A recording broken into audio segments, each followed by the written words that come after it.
આગળ વાત કરીએ તો હાલમાં જ પાકિસ્તાનથી છોડવામાં આવેલા માછીમારો પોતાના માદરે વતન પરત ફર્યા છે। ત્યારે આ માછીમારોનું ઘર સભ્યો દ્વારા ઉષ્માભર્યું સ્વાગત કરવામાં આવ્યું હતું। માદરે વતન પરત ફરેલા માછીમારોને પાકિસ્તાનની જેલમાં અનેક યાતનાઓ ભોગવવી પડી હતી। ત્યારે તેમને કેવી યાતનાઓનો સામનો કરવો પડ્યો, જોઈએ આ અહેવાલમાં।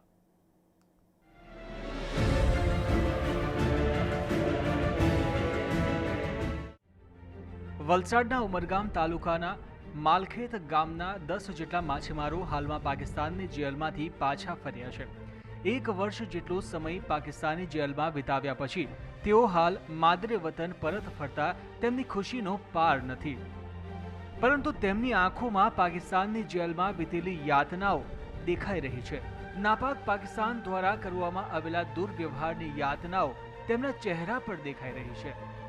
માછીમારોના જણાવ્યા મુજબ પાકિસ્તાની જેલમાં તેમના ઉપર અનેક યાતનાઓ આપવામાં આવી છે।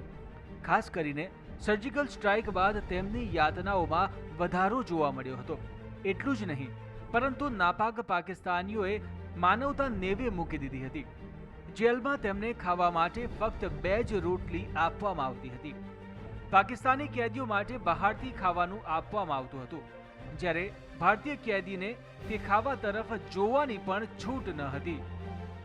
બોર્ડર પરથી ને બોટ પોરબંદરની હતી ને અમે ફિશિંગમાં હતા ને બોર્ડર પરથી અમે 20/12/2015માં પકડાયેલા ને અમે જેલમાં 1 વર્ષ રહ્યા ને હમણાં અમે છૂટીને આવ્યા। અમે અહીંયા અમે કામ મોતી કામ ને એવું કરતા ને જ્યારે આમાં કાશ્મીરમાં વધારે હુમલો થતો હતો ત્યારે અમે અમારા પાસે અહીંયા પેલા કામ કરાવતા એના કરતાં ડબલ કામ કરાવતા હતા। અમારે 20/12/2015માં પકડાયા અને અમને બોટમાંથી પકડીને ઓલી મોટી જહાજ હતી પાકિસ્તાની એમાં બેહાડી અને 21 તારીખે અમને લોકઅપમાં લઈ ગયા। અમે જ્યારે પકડાયા ને ત્યારે અમને ઓછું કામ કરાવતા 9 વાગે 8 વાગે, પછી જ્યારે હુમલો થઈ ગયો ને એટલે અમારે 12-1 વાગે સુધી કામ કરાવતા અમને। મહત્વનું છે કે પાકિસ્તાન દ્વારા જ્યારે માછીમારોને પકડી લેવામાં આવ્યા હતા તે દરમિયાન ગામના સરપંચે સમાચાર મળતાની સાથે જ તેમને છોડાવવા મથામણો ચાલુ કરી લીધી હતી। સરપંચ દ્વારા સ્થાનિક ધારાસભ્યને સાથે રાખીને જરૂરી કાગળિયા કરવા સાથે માછીમારોને તાત્કાલિક પાકિસ્તાની જેલમાંથી છોડાવવા માટે વિદેશ મંત્રાલય સુધી રજૂઆત કરવામાં આવી હતી। ઉમરગામ ગ્રામ પંચાયત માલખેતના જે ખલાસીઓ તરીકે જે કામ કરવા ગયેલા અને પોરબંદરની અને પાકિસ્તાનની બોર્ડર વચ્ચેથી એમને પકડીને લઈ ગયા।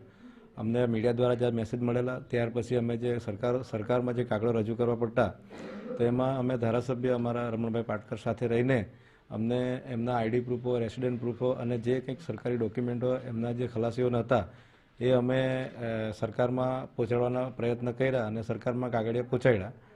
એમાં અમને ખાસ આ ફિશરિંગ ઓફિસ વલસાડ દ્વારા પણ થોડુંક સમર્થન મળેલું કે આ કાગળો તમે મોકલાવો સરપંચશ્રી, તો અમે મોકલાવ્યા અને થોડી ગાઈડલાઈન અમે ધારાસભ્યને પણ અમને આપી ને એ રીતે અમને સરકારી સહાયોમાં પણ એમને જે કંઈ મદદ મળે એમાં અમને સરકારને રજૂઆત કરીને અમને સહાય પણ અમે અપાવી છે। સાથે કે એક ભાઈ અમારા જ પંચાયતના એક ભાઈ ત્યાં પકડાયેલા અને આ જોડે પકડાયેલા એમાં એક એક્સપર્ટ થઈ ગયા। એમની પણ પ્રતિક્રિયા જે કંઈ સરકાર દ્વારા સરકારે અમને જે સમર્થન આપ્યું તે હિસાબે અમને બોડી પણ મળી અને હવે એ તો અમારા માટે દુઃખની વાત છે, પણ અમને જે અત્યારે જે છોકરાઓ છૂટીને આવ્યા એ બદલ અમને ખૂબ જ આનંદ છે। આ રીતે પાકિસ્તાની મરીન દ્વારા ભારતીય સરહદમાંથી અનેક વખત ભારતીય માછીમારોને ઉચકી જવાની ઘટના બને છે, પરંતુ ભારતીય કોસ્ટગાર્ડ કે નેવી દ્વારા આ અંગે કોઈ જ પગલાં લેવામાં ન આવતા હોવાની બૂમરેંગ ઉઠી રહી છે। ત્યારે સરકાર દ્વારા આંતરરાષ્ટ્રીય સરહદ પર પગલાં લેવામાં આવે તેવી માંગ ઉઠી રહી છે। આનંદ પટણી, મંતવ્ય ન્યૂઝ, વલસાડ।